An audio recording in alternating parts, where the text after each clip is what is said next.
잠에서 깼을 때 이렇게 5가지를 차분히 관찰해 보세요. 주변에 있는 것들을 하나씩 눈으로 살펴보는 것입니다. 책상 위의 작은 소품이나 창밖의 어슴풀의 한 핍, 침대 옆에 놓인 물병 같은 것들 말입니다. 이 세상은 우리가 잠든 사이에도 조용히 움직이고 있고 그 속에 나 역시 존재하고 있다는 사실을 느낄 수 있을 거예요. 그 다음에는 손으로 만질 수 있는 4가지를 찾아봅니다. 이불이 참 부드럽죠. 몸을 감싸는 포근함이 느껴지고 베개가 머리를 받쳐주는 따뜻한 감촉도 있습니다. 팔에 닿는 공기의 흐름과 내 손바닥의 온기를 느끼며 지금 내가 살아있다는 것을 실감해 봅니다. 이 순간 나는 분명히 여기에 서 있습니다. 3가지의 소리에 귀를 기울입니다. 창밖에서 부드럽게 스쳐 지나가는 바람 소리, 저 멀리서 들려오는 시계의 째깍거림, 그리고 무엇보다 내 가슴 안에서 고요히 울리는 숨소리. 이 모든 것이 마치 나만을 위한 조용한 음악처럼 들려옵니다. 2가지의 냄새를 찾아 맡아봅니다. 침실 안의 공기에서 느껴지는 익숙한 냄새, 혹은 옷깃에 남아있는 약간의 향기. 일상 속에서 쉽게 지나치는 이 작은 향기들이 지금 이 순간의 평온을 더욱 깊이 있게 만들어줍니다. 그리고 마지막으로 1가지 맛에 집중합니다. 입안에 남아있는 미세한 감미로움이나 건조함, 혹은 조금 전에 마셨던 물의 순수한 맛까지. 할머니께서 예전에 말씀하셨듯 모든 감각을 총동원하면 마음도 따라 진정된다고 하셨던 게 이제야 이해가 됩니다. 신기하게도 3번째나 4번째 단계쯤 되었을 때부터 이미 마음이 차분해지기 시작했어요. 머릿속을 뱅글뱅글 돌던 걱정거리들이 하나둘 사라지고 대신 지금 나는 이렇게 편안한 침대에 누워있구나라는 생각만 남더라고요. 그렇게 어느새 다시 잠이 들었고 아침에 눈을 떴을 때는 오랜만에 개운한 기분을 느낄 수 있었습니다. 왜 이런 방법이 효과가 있을까요? 우리가 감각에 집중하면 두려움이나 불안을 느끼는 뇌의 부분 활동이 줄어들기 때문입니다. 쉽게 말해 이 방법은 우리 마음을 걱정 모드에서 지금 여기 모드로 전환시켜주는 역할을 하는 것이죠. 오늘 밤 새벽에 잠에서 깨셨다면 한번 시도해 보세요. 시계를 보며 시간을 재거나 걱정에 빠지지 말고 그냥 5가지를 보고 4가지를 만지고 3가지 소리를 듣고 2가지 냄새를 맡고 1가지 맛에 집중해 보는 것입니다. 그러면 불안했던 생각들이 구름처럼 흩어지고 마음 깊은 곳에서부터 평온함이 찾아올 거예요. 사실 인생이라는 것은 원래 그렇습니다. 부정적으로 생각하면 끝없이 어둡게만 보이고 긍정적으로 바라보면 어려움마저도 특별한 기회로 변할 수 있습니다. 제가 35년 동안 수많은 어르신들을 만나면서 깨달은 것은 젊었을 때와 달리 생체 리듬이 바뀌는 것은 아주 자연스러운 과정이라는 점입니다. 이것은 여러분의 잘못이 아니에요. 중요한 것은 이 변화를 어떻게 받아들이느냐입니다. 잠을 못 자는 시간이라고 좌절하기보다 이 조용한 새벽 시간을 나만의 특별한 순간으로 만들 수 있다고 생각해보는 건 어떨까요? 실제로 많은 위대한 예술가들과 사상가들은 바로 이런 새벽 시간에 가장 빛나는 영감을 얻었다고 합니다. 게테, 해밍웨이, 피카소 같은 천재들도 새벽 시간을 특히 중요하게 여겼다고 하죠. 그들은 이 시간이 하루 중 가장 맑고 순수한 생각이 떠오르는 귀중한 순간임을 알고 있었던 것입니다. 더욱이 최근 하버드 의대의 연구에 따르면 하루 중 겨우 몇 분이라도 명상하거나 긍정적인 활동을 하는 것이 전체 수면의 질보다 더 큰 영향을 줄 수 있다고 합니다. 잠의 양보다는 질이 더 중요하다는 의미입니다. 그러니 오늘부터 만약 새벽 3시에서 5시 사이에 잠에서 깨셨다면 더 이상 괴롭게 느끼지 마세요. 지금 말씀드린 3가지 방법 중에서 딱 1가지만이라도 시도해보세요. 따뜻한 물 1잔과 손발 마사지, 감사일기와 걱정 상자, 또는 54321 감각 명상 중에서 여러분에게 가장 끌리는 방법을 선택하시면 됩니다. 세 가지를 모두 할 필요는 없습니다. 한 가지만 꾸준히 해보세요. 작은 변화들이 쌓이면 놀라운 결과를 만들어낼 수 있습니다. 2달 후면 새벽에 깨는 것이 더 이상 두렵지 않을지도 모릅니다. 오히려 그 시간이 기다려질 수도 있어요. 삶 속 어떤 순간도 그저 견뎌내야 할 시간은 없습니다. 모든 순간은 우리에게 주어진 소중한 선물이며 새벽의 고요한 시간도 마찬가지입니다. 오늘 밤부터 새벽의 시간을 여러분만의 특별한 순간으로 만들어 보시길 바랍니다. 오늘 이야기가 여러분께 도움이 되었다면 구독과 좋아요 클릭 한 번씩 부탁드립니다. 그리고 주변 사람들에게도 공유해 주세요. 클릭 한 번이 누군가의 삶에 큰 변화와 영감을 줄 수 있습니다. 긴 이야기를 함께 들어주셔서 정말 감사합니다. 다음에도 여러분의 노후 인생에 도움되는 이야기로 다시 찾아뵙겠습니다. 건강하세요. 안녕하세요, 여러분. 저는 성상담 전문가 박현미입니다. 어르신들의 성과 관련된 고민을 무려 30년 가까이 들어드리며 상담해온 전문가로서 오늘은 조금 특별한 이야기를 들려드릴까 합니다. 아마 이 내용을 듣고 깜짝 놀라실 수도 있으니 편하게 마음을 잡으시고 들어주세요. 지난달 제 상담실에 정영수 할아버지가 찾아오셨습니다. 첫 마디부터 인상적이었어요. 박 선생님, 말씀드리기가 민망하긴 한데요. 제가 올해 80인데요. 아내랑 그런 관계를 하고 나면 심장이 너무 두근거리더라고요. 이러다 심장마비라도 오면 어쩌나 걱정돼서요. 그런데 더 충격적인 건 다음 말이었습니다. 아, 사실 아내는 78살인데 저보다 더 적극적이에요. 이런 말 해도 될지 모르겠지만 50년 전보다 지금이 더 행복하다니까요. 이게 정상일까요? 여러분, 궁금하시죠? 정말로 80대 노부부가 50년 전보다 더 행복한 부부 생활을 할 수 있을까요? 그리고 그 비결은 도대체 무엇일까요? 그렇게 시작된 질문 하나가 많은 분들의 마음속에도 묻혀있는 고민일지도 모릅니다. 나이가 들면 성생활이 자연스럽게 사라지는 게 당연한 걸까요? 아니면 여전히 사랑하고 서로를 필요로 하는 감정이 살아있어도 괜찮은 걸까요? 혹시 여러분 중에도 이런 생각을 하시는 분들이 계신가요? 우리 나이에 그런 얘기까지 꺼내는 게 맞는 걸까?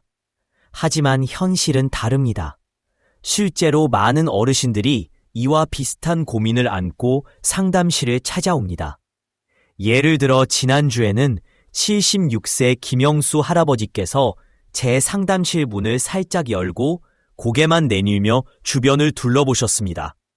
아무도 없는 걸 확인하시고는 조심스럽게 들어오시더니 작게 웅얼거리는 목소리로 물으셨어요. 선생님, 저 같은 늙은이도 아직 그런 생활을 해도 되는 건가요? TV에서는 오래 살려면 그런 거 자제하라고 그러던데요. 그런데 아내와 점점 멀어지는 느낌이 들어서 마음이 너무 쓰여요. 이런 질문은 정말 많이 들어왔습니다. 특히 또래 친구들로부터 그런 생각까지 하냐며 핀잔을 받은 어르신들은 더욱 깊은 고민 속에 갇히게 되죠. 그럼 결론부터 말씀드리겠습니다. 네, 물론 가능합니다. 우리 나이에도 건강하고 만족스러운 성생활은 충분히 가능하며 오히려 몸과 마음 모두에 긍정적인 영향을 줄 수 있습니다. 심지어 일부 어르신들은 젊었을 때보다 나이가 든 지금의 관계가 더 만족스럽다고 표현하기도 하시더군요. 그렇다면 어떻게 해야 할까요? 어떤 비밀이 숨어 있을까요? 지난달에는 83세 이금자 할머니도 상담실을 방문하셨습니다. 남편분은 79세이신데 할머니께서는 이렇게 함께 논의해야 합니다. 그렇다면 이제부터 제가 30년간 상담하면서 얻은 노하우를 하나씩 알려드릴게요. 어떻게 하면 우리 나이에도 건강하고 행복한 부부 생활을 지속할 수 있을지 진짜로 중요한 것들을 짚어드리겠습니다. 특히 주의해야 할 점은 발기부전 치료제와 신장약을 함께 복용하면 매우 위험할 수 있다는 사실입니다. 67세 최상민 할아버지는 이를 몰라 동시에 복용하셨다가 혈압이 급격히 떨어져 응급실로 실려가셨습니다. 다행히 빠르게 발견되어 큰 일은 피했지만 정말 위험한 상황이었습니다. 하지만 너무 걱정하지 마세요. 약을 복용하더라도 충분히 즐겁고 만족스러운 성생활은 가능합니다. 다만 방법과 시기를 잘 조절해야 하죠. 왜냐하면 우리 몸의 혈관 건강은 성기능과 밀접하게 연결되어 있기 때문입니다. 고등어, 꽁치 같은 등풀은 함께 논의해야 합니다. 그렇다면 이제부터 제가 30년간 상담하면서 얻은 노하우를 하나씩 알려드릴게요. 어떻게 하면 우리 나이에도 건강하고 행복한 부부 생활을 지속할 수 있을지 진짜로 중요한 것들을 짚어드리겠습니다.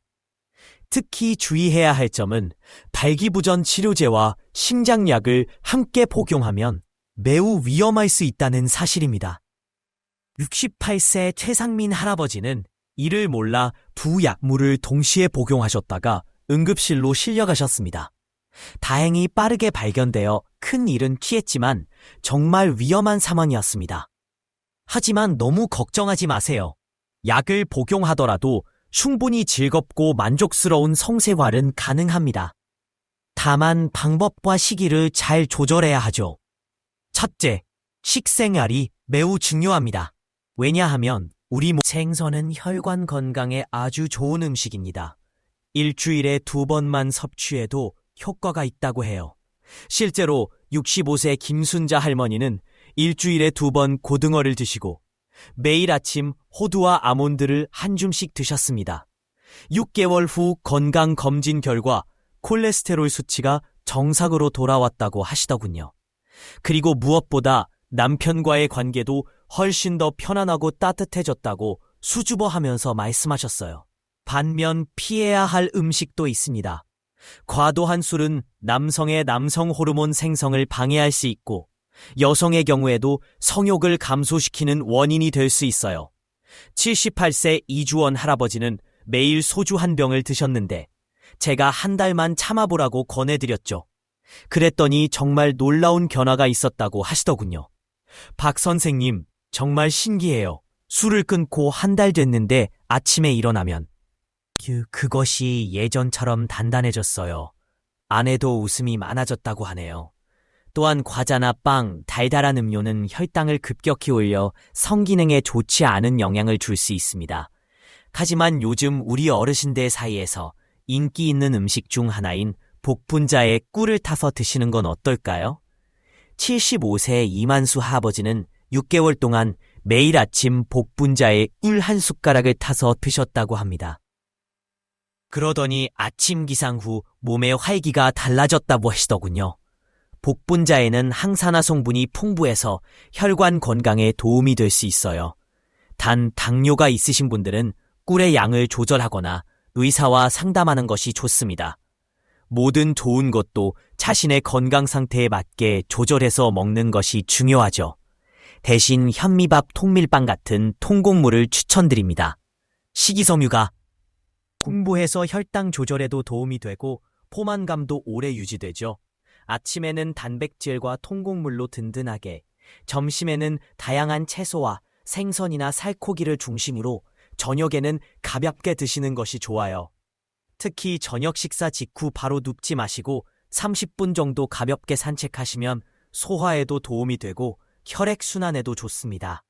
잠깐 여기서 질문 하나. 박 선생님, 그럼 스태미나에 좋다는 영양제는 어떤가요? 요즘 TV에서도 많이 광고하던데요. 이런 질문도 정말 많이 받습니다. 결론부터 말씀드리자면 검증되지 않은 제품은 피하셔야 합니다. 아무리 비싸거나 유명하다고 해서 모두 좋은 건 아니에요. 오히려 부작용이 생길 수도 있으니 주의해야 해요. 77세 정수영 할아버지는 비싼 스태미나 영양제를 5년간 꾸준히 드셨는데 오히려 간 수치가 나빠지셨습니다.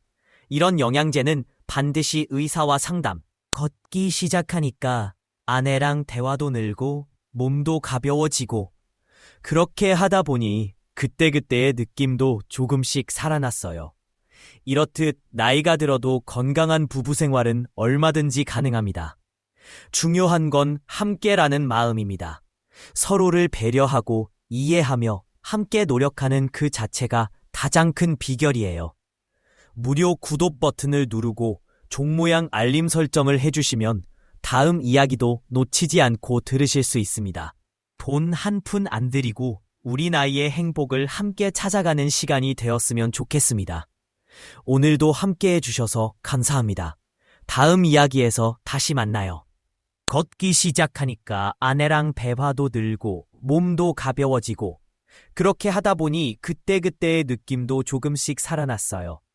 이렇듯 나이가 들어도 건강한 부부 생활은 얼마든지 가능합니다. 중요한 건 함께라는 마음입니다. 서로를 배려하고 이해하며 함께 노력하는 그 자체가 가장 큰 비결이에요. 무료 구독 버튼을 누르고 종 모양 알림 설정을 해주시면 다음 이야기도 놓치지 않고 들으실 수 있습니다. 돈 한 푼 안 들이고 우리 나이의 행복을 함께 찾아가는 시간이 되었으면 좋겠습니다. 오늘도 함께 해주셔서 감사합니다.